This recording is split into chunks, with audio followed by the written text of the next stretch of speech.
ప్రియమైన విద్యార్థులందరికీ గత కొన్ని వీడియోలుగా మనం గమనిస్తున్నటువంటి పాఠాల రివిజన్లో కొనసాగింపుగా ఈరోజు పాఠ్యపుస్తకంలో 6వ పాఠం సిలబస్లో 4వ పాఠమైనటువంటి అంతర్రాష్ట్రీయ స్థర్ పర్ హిందీ పత్రలేఖన పాఠం గురించి మనం స్థూలంగా తెలుసుకుందాం. ముందుగా ఇది పత్రలేఖన పాఠం.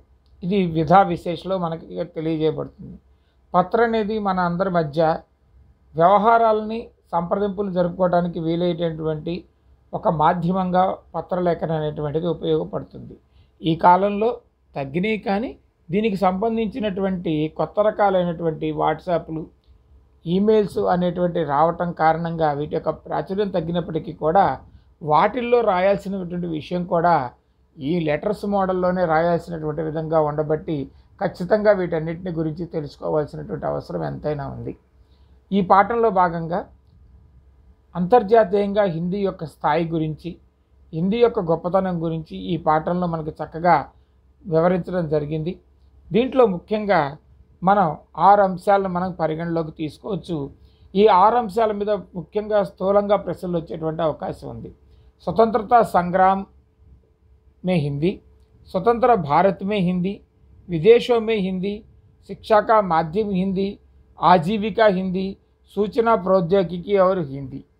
ఇంకా చెప్పుకోవాలంటే సీఖనే వాली భాష హిందీ అని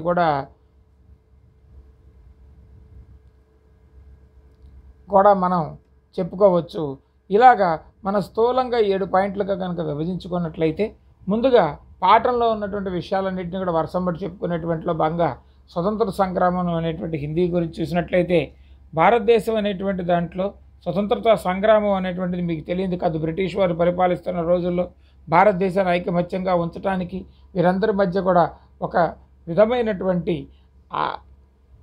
స్వతంత్రతా పూర్వకమైనటువంటి భావాన్ని రేకెత్తించడానికి గాంధీ గారు అటు ఉత్తర భారతదేశానికి దక్షిణ భారతదేశానికి అనుసంధానంగా ఉన్నటువంటి ఒక భాష కావాలి అని ఆలోచించి అది కేవలం హిందీ మాత్రమే ఆ పని చేయగలదు అని చెప్పేటువంటి విధంగా ఆయన తన జీవితాంతం హిందీకి దేశానికి ఎనలేనటువంటి సేవ చేశారు. కారణంగా వారు గురుతుల్యులు.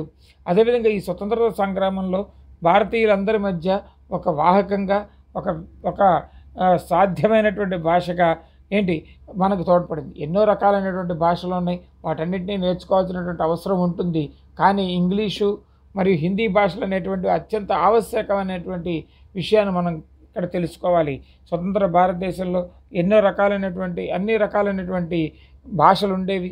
రాజ్యాంగం ఇప్పుడు గుర్తించినటువంటి భాషలు 22 అంతకుముందు విభిన్నమైనటువంటి భాషలు, లిపి లేనటువంటి భాషలు, ఎన్నో రకాలైన భాషల మధ్యలో ఈ హిందీ భాషని చక్కగా భారతీయుల యొక్క శ్వాసగా, అందుకే ఇలాంటి పదాలను మనం చక్కగా పాఠంలో ఉన్నటువంటి వాటిని ప్రతిదాన్ని కూడా ప్రశ్నలుగా తీసుకోనట్టయితే బాగుంటుంది.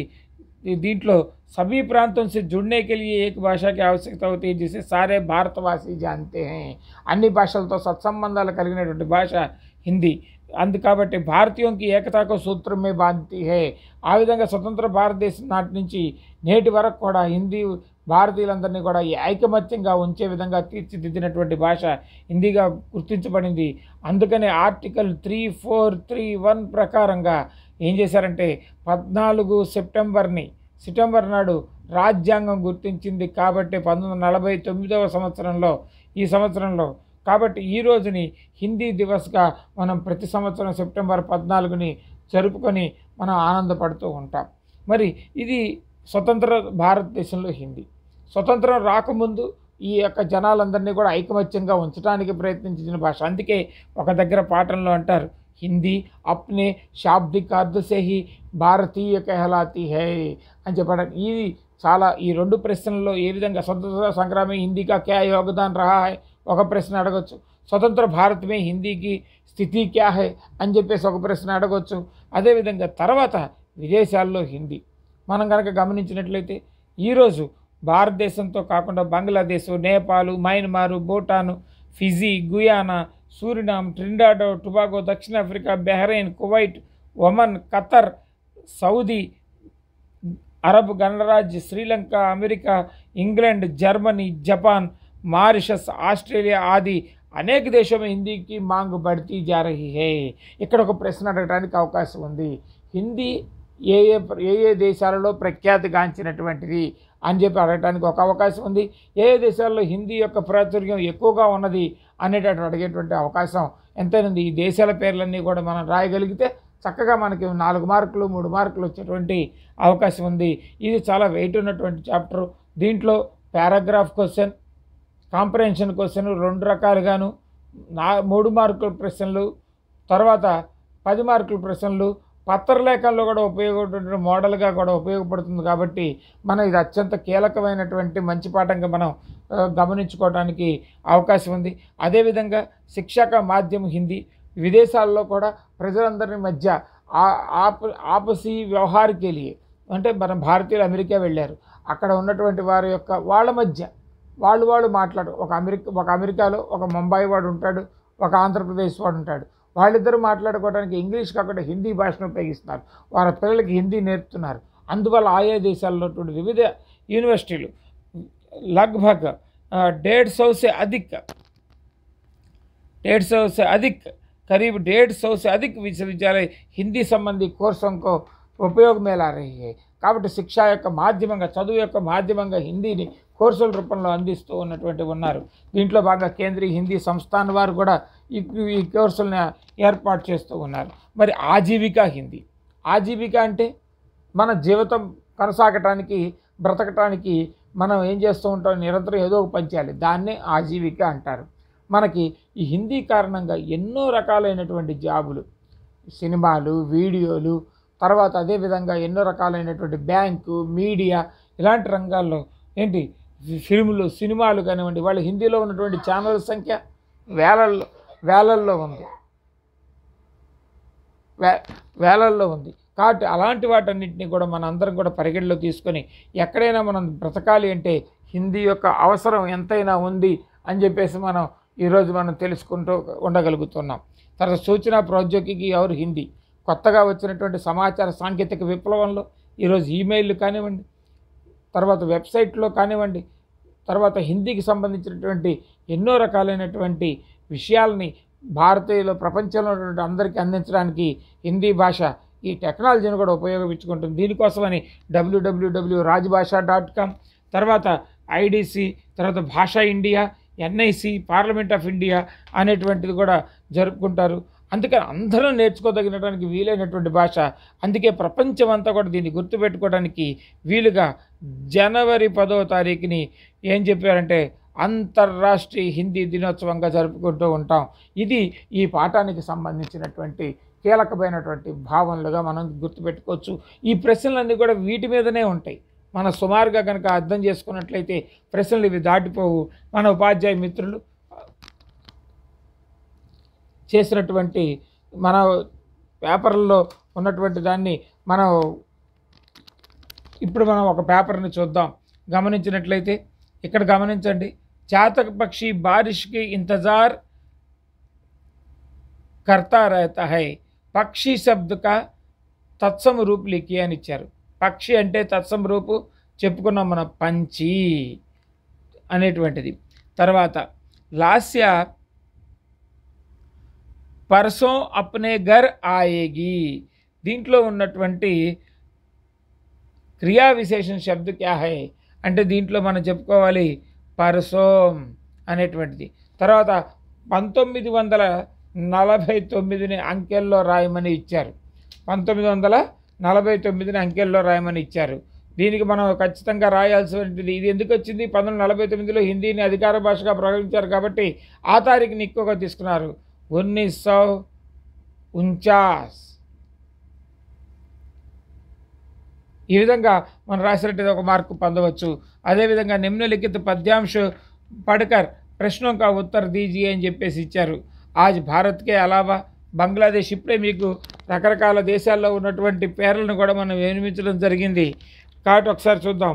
ఆజ్ భారత్కే అలావా Bangladesh, Nepal, Myanmar, Bhutan, Fiji, Guyana, Suriname, Trinidad और टोबैगो, दक्षिण Africa, Bahrain, Kuwait, Oman, Qatar, Saudi Arab गणराज्य, Sri Lanka, America, England, Germany, Japan, Mauritius, Australia आदि देशों में हिंदी की मांग बढ़ती ही जा रही है। विदेशों में भी हिंदी की रचनाएं लिखी जा रही है, जिसमें वहाँ के साहित्यकारों का भी विशेष योगदान है। ये हम सब के लिए गर्व की बात है कि विदेशों में भारतीयों के आपसी व्यवहार के लिए वहाँ के लोग भी हिंदी सीख रहे हैं। इस तरह हिंदी की मांग आज विश्व भर में बढ़ती जा रही है। इसलिए भारत के अलावा अन्य देशों में भी कई संस्थाएं हिंदी के प्रचार और व प्रसार में जुटी हुई है, जिनमें केंद्रीय हिंदी संस्थान हिंदी शिक्षण प्रशिक्षण कार्यों में देश विदेशों में अपना महत्वपूर्ण योगदान दे रहा है అని ఇవ్వటం జరిగింది। ఇలా పారాగ్రాఫ్ ఇచ్చారు। इस पद्यांश में महत्वहीन शब्द का విలోమ శబ్ద పహచానియే। మహత్వహీన అనేటువంటి పదానికి వ్యతిరేక పదం అనేటువంటిది చూడాలి। దీనికి మన చక్కగా కనుక గమనించినట్టే మనకి ఇక్కడ చూడండి, మహత్వపూర్ణ అనేటువంటిది ఉండాలి। మహత్వహీన అంటే దానికి ఆ ఖచ్చితమైనటువంటిది महत्वपूर्ण అనేటువంటిది ఇక్కడ మనం विशेष योगदान है भारतीयों के व्यवहार के लिए सीख रहे हैं అని చెప్పేసి తిరిగి महत्वपूर्ण योगदान दे रही है అని చెప్పేసి ఇక్కడే మనకి కనపడుతూ ఉంది। చక్కగా మనం గమనించుకోవాలి। ఇలానే పారాగ్రాఫ్లో నుంచి ఆన్సర్లు అడుగుతారు। ఇది మనకి 14వ నెంబర్ 13వ నెంబర్ ప్రశ్నగా ఇది ఖచ్చితంగా మనకి వస్తూ ఉంటుంది। इस गद्यांश में प्रा उपसर्ग वाला कोई एक शब्द पहचानिए। प्रा అనేటువంటి ఉపసర్గ ఉన్నటువంటి పదాన్ని ఒకదాన్ని లెక్క మనకి తీసుకొని చూపించి ఇవ్వమని చెప్పేసి అన్నారు। దీంట్లో ప్రసార్ కానివ్వండి ఏది రాసినా కానీ మీకు మార్క్ ఇవ్వటం జరుగుతుంది। తర్వాత इस गद्यांश में कार प्रत्यय का वाला शब्द लिखिए। కార్ అనేటువంటి శబ్దానికి సాహిత్యకార్ అనేటువంటిది ఇక్కడ మనకి సాహిత్యకారం का विशेष योगदान है అన్నటువంటి దాంట్లో మనకు కనపడుతుంది। తర్వాత ఇది गद्यांश में మై శబ్ద का बहुवचन शब्द पहचानिए। మై అనేటువంటి శబ్దానికి బహువచనం మనం గమనించినట్టయితే ఇక్కడ మీరు గమనించండి, పారాగ్రాఫ్లోని అన్ని ప్రశ్నలకి సమాధానాలు ఉన్నాయి కాబట్టి మార్కులు ఎక్కడా లేవు, మన క్వశ్చన్ పేపర్లోనే ఉంటాయి। కాబట్టి విద్యార్థులందరూ గమనించుకొని ఈ విషయాన్ని మనందరం కూడా నేర్చుకొని ఈజీగా మార్కులు సంపాదించుకోవాలి। लोग विदेशों में हिंदी सीख रहे हैं, ये वाक्य क्रिया विशेषण शब्द क्या है? लोग विदेशों में हिंदी सीख रहे हैं। इस वाक्य में क्रिया विशेषण शब्द पहचानिए అంటే విదేశం మే అనేటువంటి విషయాన్ని మనం ఇక్కడ తెలియజేయవలసి ఉంటుంది। తర్వాత అభివ్యక్తి కింద 4 మార్కుల్లో भारतीय स्वतंत्रता संग्राम में देश की एकता सूत्र में बांधने के लिए एक भाषा की आवश्यकता हुई। यह काम हिंदी से ही साध्य हो सका। आज हमें एक से अधिक भाषाएं सीखना जरूरी है, जिसमें हिंदी और अंग्रेजी का स्थान महत्वपूर्ण है। हिंदी से हम सारे भारत की पहचान अच्छी तरह से कर सकते हैं। भारत के अलग अलग प्रांतों में अलग अलग भाषाएं बोली जाती है। हमें भारत के सभी प्रांतों से जुड़ने के लिए एक भाषा की आवश्यकता होती है, जिसे सारे भारतवासी जानते हैं। वैसी भाषा ही हिंदी है, जो सारे भारतीयों को एकता के सूत्र में बांधती है అని చెప్పేసి ఇక్కడ ఇచ్చారు పారాగ్రాఫ్। देश को एकता के सूत्र में बांधने के लिए क्या चाहिए? देश को एकता के सूत्र में बांधने के लिए एक भाषा की आवश्यकता है। देश की एकता के सूत्र में बांधने के लिए एक भाषा की आवश्यकता है रायाली। आज हमें कितनी भाषाएं सीखनी चाहिए? एक से अधिक అనేటువంటిది మనకి ఇక్కడ 2వ లైన్లోనే ఇవ్వటం జరిగింది। भारत के अलग अलग प्रांतों में क्या क्या बोली जाती है? भारत के अलग अलग प्रांतों में अलग अलग भाषाएं बोली जाती है। తర్వాత देश में सभी को एक भाषा सीखने की क्या आवश्यकता है? ఏం అవసరం ఉంది? ఎందుకంటే अपने आपसी आदान प्रदान के लिए और हिंदी से सारे भारत को पहचानने के लिए हिंदी भाषा की आवश्यकता है। भारतीयों को एकता के सूत्र में क्या बांध सकती है? అంటే భారతీయ को హిందీ భాష ఏక్ సూత్ర మే బాంధ్ సక్తి హే అనేటి విధంగా మనం జవాబు రాయాల్సి ఉంటుంది. ఇప్పుడు ప్రశ్నలో కనుక చూసినట్లయితే భారత్ మే హిందీకి స్థితి క్యా హై, భారత్ మే हिंदी स्थिति అంటే భారత్ మే हिंदी राष्ट्रभाषा है और राजभाषा है। भारत के संविधान के अनुच्छेद के अनुसार 14 सितंबर 1949 को राजभाषा के रूप में इसे गौरवान्वित किया है। तब से हम हर वर्ष 14 सितंबर को హిందీ దివస్ మనాతే హే అని మనకి ఇక్కడ పారాగ్రాఫ్లో టెక్స్ట్ బుక్లో మనకి అది ఇవ్వటం జరిగింది. ఈ పారాగ్రాఫ్ని హిందీకి స్థితి అనేటువంటి దాంట్లో మనం రాయాల్సి ఉంటుంది. అదేవిధంగా ఇంకొక ప్రశ్న ఒకటి జరిగింది, అప్నే మొహల్லே में फैली गंदगी को शिकायत करते हुए नगर निगम के संचालक के नाम पर పత్ర లిఖియే అని చెప్పేసి ఇక్కడ ఒక ఉత్తరం ఇవ్వటం జరిగింది. ఈ ఉత్తరాన్ని మనం ఇవాళ ఇప్పుడు కనుక చూసుకున్నట్లయితే మనం ఇప్పుడు చూద్దాం. ఇక్కడ ఇలా ఇచ్చారు, ఫ్రమ్ అడ్రస్సు, ఎవరైతే ఇది తేదీ, తర్వాత మన స్థానం రాస్తాం, తర్వాత ఇక్కడ మనకి ప్రేషక్ అని ఉంటుంది, ఎవరైతే లెటర్ రాస్తూ ఉన్నామో అది, ఎవరికి రాస్తున్నామో అది, తర్వాత విషయం రాయాలి. మహోదయ్ ఏంటి మన విషయం అంటే ఇక్కడ చెప్పినటువంటి విషయం ఏంటి, మన వీధిలో ఉన్నటువంటి మురికి అనేటువంటిది కదలట్లేదు, నివేదన హైకి ఇట్లా పలానా ఏరియాలో మేము ఉంటున్నాం, ఆ ఏరియాలో మురికి పట్టి ఉంది, దీనివల్ల దోమలు వస్తున్నాయి అనేటువంటి విషయాన్ని, कारण मच्छर पैदा हो रहे हैं और मच्छरों के लिए मलेरिया, डेंगू तथा चिकनगुनिया जैसे कई बीमारियां फैल रही है। गंदगी साफ करने के लिए कोई व्यवस्था नहीं की जा रही है। आपसे अनुरोध है कि आप हमसे हमारे मोहल्ले में तत्काल सफाई की व्यवस्था करें और कीटकनाशक दवा छिड़कावें, जिससे गंदगी और मच्छरों के प्रकोप से हमें मुक्ति मिल सके। आशा है कि आप हमारे प्रार्थना पत्र पर ध्यान देकर शीघ्र कार्यवाही करेंगे। आपका విశ్వసనీయ అని చెప్పి మన పేరు రాస్తాం. ఇలా రాయటం వల్ల మనకి 8 మార్కులు వచ్చేటువంటి అవకాశం ఉంది. విద్యార్థులారా, మీరందరూ కూడా ఈ వీడియోల ద్వారా చక్కటి జ్ఞానాన్ని తెలుసుకొని మన ఉపాధ్యాయులందరూ కూడా చెప్పినటువంటి విషయాన్ని గమనించుకుంటారని, వీడియోల ద్వారా లాభాన్వితులు అవుతారని, దీన్ని సబ్స్క్రైబ్ కనుక చేసుకున్నట్లయితే మీరు ఎప్పుడంటే అప్పుడు వీడియోలు వచ్చినప్పుడు మీరు గమనించుకుంటారని ఆశిస్తూ, మరొక వీడియోలో ఈ భాగానికి సంబంధించి మరొక వీడియో ఉంటుంది. దాంట్లో 2 పేపర్లు ఎక్స్ప్లెయిన్ చేయడం జరుగుతుంది. అప్పటి వరకు సెలవు.